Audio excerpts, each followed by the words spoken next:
La Sotelma Malitel vous donne l'heure. Il est 13h. Radio Clédou, le journal avec Sotelma Malitel.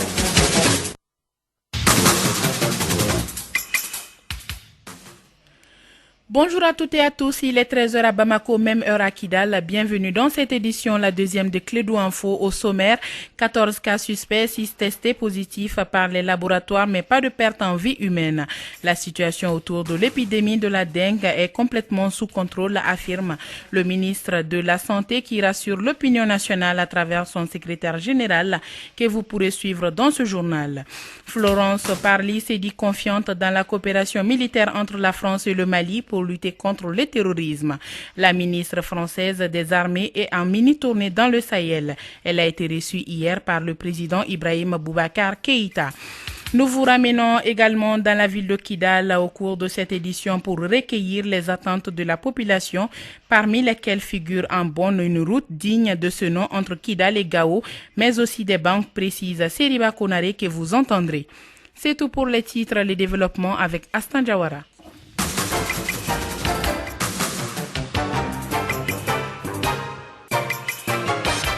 Bonjour et bienvenue. Je vous l'annonçais dans nos titres, 14 suspects de dengue ont été identifiés par les autorités sanitaires dans le district de Bamako, dont 6 cas testés positifs par les laboratoires. Vous savez, la dengue, aussi connue sous le nom de grippe tropicale, est une maladie d'origine virale transmise par un moustique, le fameux moustique tigre. Ces informations ont été données par le secrétaire général du ministère de la Santé à l'issue d'un point de presse.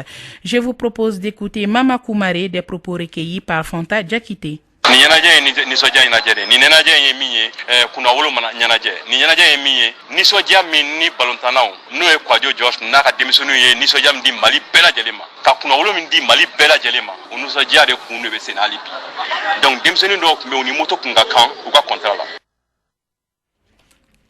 Toutes nos excuses du côté de la technique. Je vous l'annonçais dans nos titres, 14 suspects de dengue ont été identifiés par les autorités sanitaires dans le district de Bamako, dont 6 cas testés positifs par laboratoire. Vous savez, la dengue, aussi connue sous le nom de grippe tropicale, est une maladie d'origine virale transmise par un moustique, le fameux moustique tigre. Ces informations ont été données par le secrétaire général du ministère de la Santé à l'issue d'un point de presse. Nous reviendrons dans nos éditions suivantes. Des surveillances nationales, il en était aussi question, mais sur le plan sécuritaire cette fois-ci, au Mali, lors des échanges entre la ministre française des Armées et le président Ibeka après Djamena Otia de Ouagadougou, Burkina Faso. Florence Parly, en mini-tournée dans le Sahel, s'est rendue à Bamako. Elle propose un possible renforcement de la coopération militaire avec le Mali. Nous l'écoutons. Bon, hakilina min yira nana nin ye an ka activités de kunsumaya komi an tun bɛ mémorali kɛ maître Musa ye a fatura ka bɛn date min ma ani kalo min ma an tun bɛ mémorali kɛ ka bɛn n'o ye bon mémorali tun ye koba de y'an ka pyramide bolo bon ala nana kɛ fédération nana i sen don a la ka fɔ ko u bɛ maître banbagatɔ ninnu bɛɛ ka mémorali kɛ ɲɔgɔn fɛ donc k'an k'o t'u bolo bon o tun y'an sumaya dɔɔni ani a n'an ka compétition dɔw tun bɛ yen Z-Service ni MS électrique ninnu an ka fɛngɛ ninnu an b'olu kɛ bon o fana nana gɛlɛya an bolo dɔɔni parce que u tun ko ko ampleur ka bon an ka mɔgɔ wɛrɛw don a la an y'o bɛɛ don a la mais o bɛɛ la a kun fɛnna dɔɔni an kun y'an senna sumaya activités la donc an ka activité na an wulila ni activité min ye o ye kɛra compétition ye mais au nom de maître Moussa encore parce que an tɛ fɛ maître Moussa tɔgɔ ka taa an t'a fɛ a tɔgɔ ka tunu parce que n'i y'a mɛn bi anw bɛ ka taekwondo kɛ c'est grâce à lui maintenant o de kama an ye o tɔgɔ da maître Moussa Jara dorénavant an bɛna kɛ san o san a ka mémorial ɲɛkɔrɔla la an bɛ compétition in kɛ a ye ka toujours ka maître Moussa tɔgɔ gulonnen to an bolo voilà o de kun y'an ka laɲini c'est à dire n'i bɛ labɛn kɛ Toutes nos excuses. Et dans la ville de Kidal, dans le nord du Mali, l'absence de l'État se fait sentir de plus en plus et dans plusieurs domaines. C'est ce que Seriba Konare, spécialiste des mines, a pu constater sur place. Nous l'écoutons au micro de Kassim Traoré. Kidal, ça va. Kidal, il y a la tranquillité, il n'y a même pas de volémique. Mais ce qu'on lance à l'État, c'est la route Kidal-Gao. Il faut une route Kidal-Gao. Vraiment, c'est ce qui enclave Kidal. Aujourd'hui, ça ne va pas. La jeunesse travaille et un très grand problème que je vais souligner, c'est d'envoyer une banque à Kidal. Vraiment une banque à Kidal, même si ça serait sécurisé par les groupes armés ou ça serait sécurisé par les Nations Unies, Kidal a un problème de banque. Les jeunes miniers, les jeunes opérateurs miniers, ils travaillent, ils ont un problème de liquidité. Les gens ont l'ambition de travailler, ils en ont marre de cette situation-là. Quand tu communiques avec la communauté, tu sais que tout le monde a besoin de la paix. Même les jeunes qui ont les armes là, ils travaillent. Le problème est quoi? À Kidal, il y a un problème de liquidité parce qu'il n'y a pas un système de transactions bancaires entre Ambo appelle de lancer et nous demandons au groupement professionnel du secteur minier, dont le président est Mamadou Samake, au cas où Black à Kidal, former l'application du cyanure et le mercure parce qu'on utilise ça beaucoup sans une étude de faisabilité. Vraiment, ça, il y a ces dangers-là. Ce produit est là, ça s'utilise de toutes les manières. Les Soudanais, les Burkinabés, il y a même les Sudistes. Comme je vous l'annonçais, 14 cas suspects de dengue ont été identifiés par les autorités sanitaires dans le district de Bamako, dont 6 cas testés positifs par les laboratoires. Vous savez, la dengue, aussi connue sous le nom de grippe tropicale, est une maladie d'origine virale transmise par un moustique, le moustique tigre. Ces informations ont été données par le secrétaire général du ministère de la Santé à l'issue d'un point de presse. Je vous propose d'écouter Mama Koumaré, des propos recueillis par Fanta Diakité. Face à cette situation, un dispositif robuste de riposte a été mis en place et à la date du 5 novembre 2019, 14 cas suspects ont été notifiés et repartis comme suite. 11 cas suspects dans le quartier de Yirimadjo, 2 cas à Nyamana et 1 cas suspect à Banakabou. Parmi ces cas suspects, 6 ont été testés positifs au laboratoire Centre universitaire de recherche clinique communément appelé UCRC et du Centre d'infectiologie Charles Mérieux, tous de Bamako. Sur les 6 cas positifs, 3 sont de Yirimadjo, âgés de 3, 16 et 20 ans, 2 de Nyamana, âgés de 2 et 13 ans et 1 cas de Banakabou qui est âgé de 49 ans. Tous les cas ont été pris en charge et se portent bien. On ne déplore aucun cas de décès.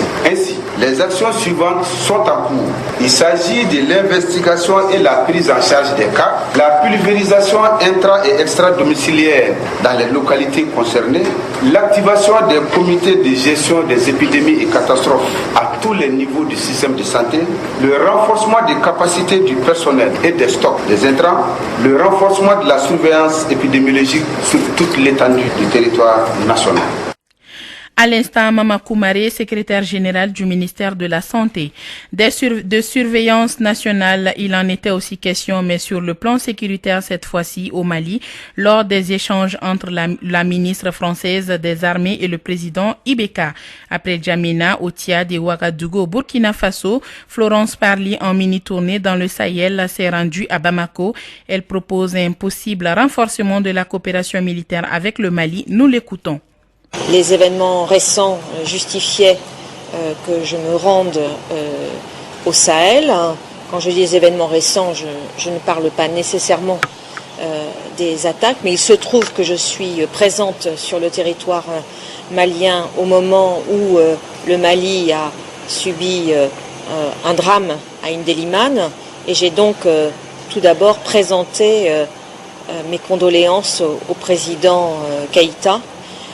Je lui ai renouvelé la détermination de la France à poursuivre ce combat qui est mené très courageusement et avec une grande détermination par les armées maliennes contre le terrorisme.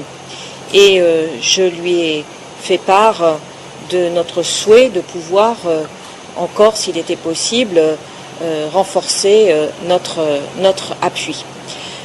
La situation sécuritaire était évidemment difficile, les récentes attaques en attestent, mais il faut aussi pouvoir observer et souligner les grands progrès qui sont en train de se manifester. Hier encore, près de Boulikessi, les armées maliennes ont avec succès mis la main sur une réserve d'armement, de carburant, de matériel, qui est certainement une prise très importante qui a été réalisée. Et je crois qu'il faut aussi savoir regarder devant et mettre en avant les progrès qui sont réalisés. Barkhane, les forces armées maliennes, les forces armées burkinabées sont engagées dans une opération qui a commencé récemment et cette opération doit permettre de réaliser, de franchir des étapes importantes. À l'instant, Florence Parly, ministre française des Armées. Revenons ici à Bamako pour parler de ce meeting de soutien prévu ce vendredi en soutien aux forces armées maliennes. L'information a été donnée lors d'une conférence de presse tenue hier mardi à la Maison de la Presse. Le meeting est organisé par les organisations de la société civile. La rencontre va se tenir au monument de l'indépendance de Bamako après la prière du vendredi. On écoute Mamadou Sidibé, il est le président de la commission d'organisation de ce meeting. Il s'exprime au micro d'Étienne Niari. On a fait venir la presse pour que la presse puisse bien évidemment davantage véhiculer les messages que les organisations de la société civile aujourd'hui tentent bien évidemment d'adresser à la population, qui n'est autre que d'inviter le peuple malien. Une invitation par le peuple à l'adresse du peuple, pour que les vendredis après-midi, que nous puissions sortir par centaines, par milliers, par millions, rendre hommage bien évidemment à nos enfants, à nos frères, à nos papas, qui sont tombés depuis le début de cette rébellion jusqu'à aujourd'hui. Deuxièmement, montrer à la face du monde que le peuple malien restera derrière son armée contre vents et marées et que notre confiance en notre armée, rien, absolument rien, ne pourrait l'altérer. Et faire comprendre aux gens que ce peuple-là demeurera debout contre n'importe quelle, c'est-à-dire situation auquel on essaiera de nous assujettir. Et réaffirmer bien évidemment notre confiance en nous-mêmes et dire et au peuple et à la face du monde que c'est dur, c'est vrai, mais que nous allons nous en sortir.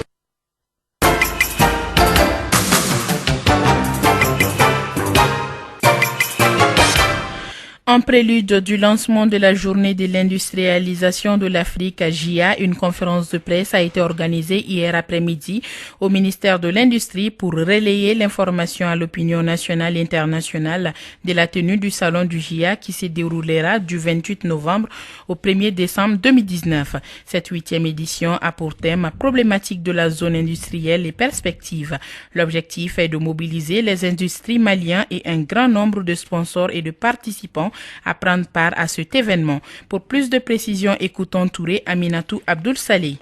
L'objet de cette conférence de presse, c'est pour marquer un peu le début des travaux d'organisation de cette édition et c'est aussi pour relayer l'information auprès de toute la population de la tenue de cet événement annuel. Les impacts sont considérables. Le dernier impact qu'on doit citer, c'est la commande publique. Donc on a fait 4 éditions. Pendant ces 4 éditions, le plus fort message, c'était vraiment la commande publique et je peux dire que cette année, c'est un problème qui a été résolu parce que toutes les commandes aujourd'hui tiennent compte des productions locales. 22 novembre et fini le 1er décembre. Donc pendant ce salon, comme je l'avais dit, c'est vraiment l'occasion d'exposer tous les produits fabriqués au Mali qu'on fait ici, de soulever aussi toutes les problématiques liées à l'industrialisation de notre pays.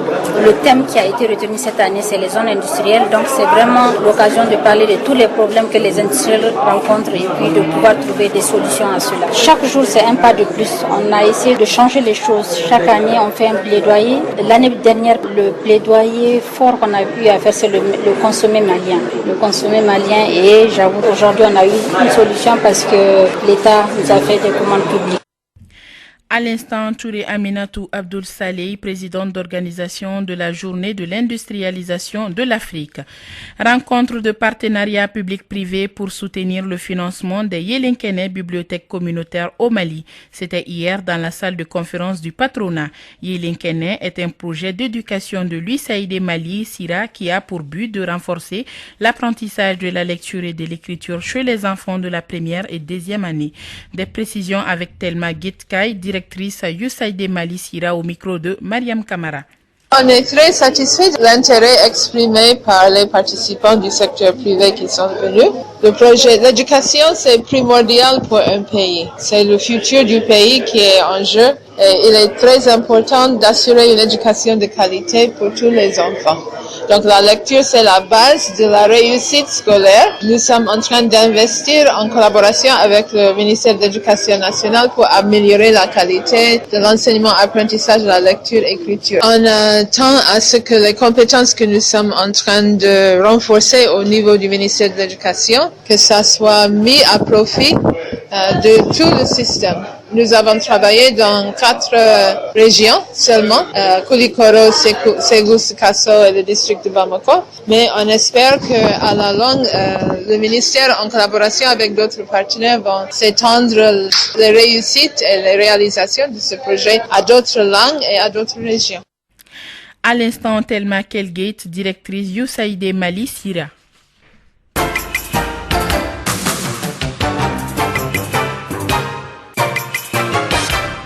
Le ministère de l'économie numérique et de la prospective a partagé la vision de son département avec la presse.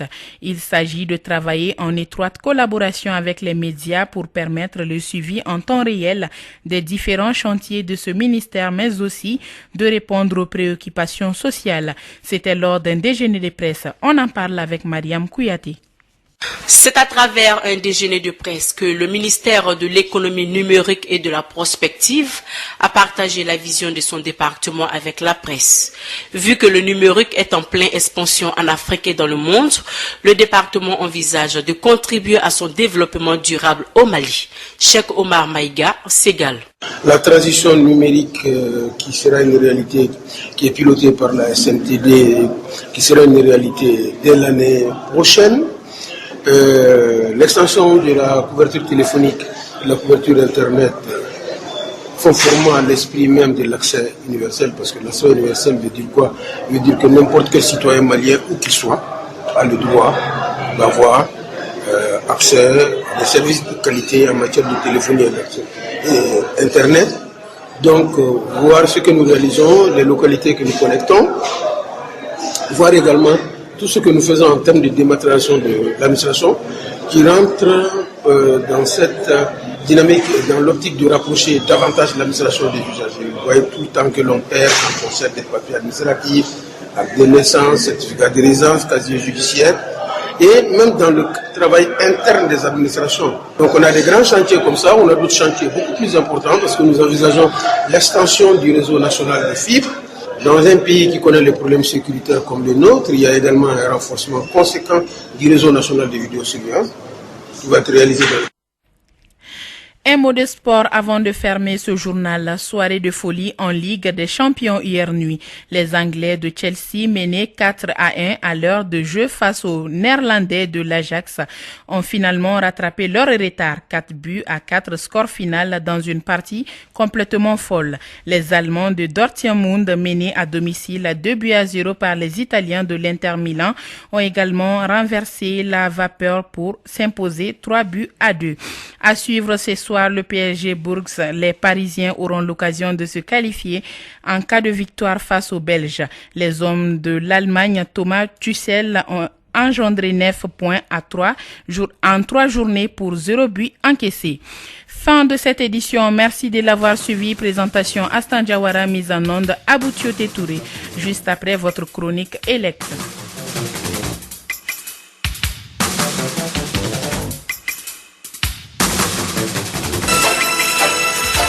Radio Clédou, le journal avec Sotelma Malitel.